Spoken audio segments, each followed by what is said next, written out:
नमस्कार घनसावंगीकर. परत एकदा पुढारीचा रिस्टॉक केलेला आहे आपण. खूप रिक्वायरमेंट होती सगळ्याची. पाहू शकतात, साईज पाहू शकतात, पंपिंग पाहू शकतात आणि दिसायला पण पाहू शकतात कशी येतं. परत सिंगल बेल्ट मध्ये पुढारी पाहू शकतात कशी दिसते. ब्लॅक मध्ये याच्यात ब्राऊन कलर एक आहे. परत पुढारीमध्ये हा एक पॅटर्न सिंगल बेल्टचा पॅटर्न आहे. दिसाल पण खूप छान आहे. साईज पण पाहू शकता कशी आहे. परत त्याच्यामध्ये हा एक पॅटर्न आहे इयर गोल्ड मध्ये. परत सिंगल बेल्ट मध्ये.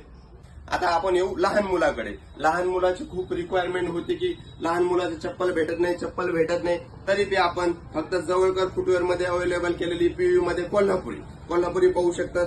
सिंगल बेल्ट मध्ये सिंगल अंगूठा आहे. परत एकदा त्याच्यामध्ये केलेली अवेलेबल ब्लॅक मध्ये. परत त्याच्यामध्ये एक ब्राऊन कलर आहे कोल्हापुरीमध्ये. आता पुढारीमध्ये सिंगल बेल्ट भेटत नाही. हा छोट्या मुलांसाठी स्पेशल सिंगल बेल्ट अवेलेबल केलेला आहे. परत एक कोल्हापुरीमध्ये ब्लॅक मध्ये अवेलेबल केलेली. तरी बी सर्वांनी काय करा, लिमिटेड स्टॉक असल्यामुळे लवकरात लवकर भेट द्या. कुठे? फक्त जवळकर फुटवेअर मध्ये.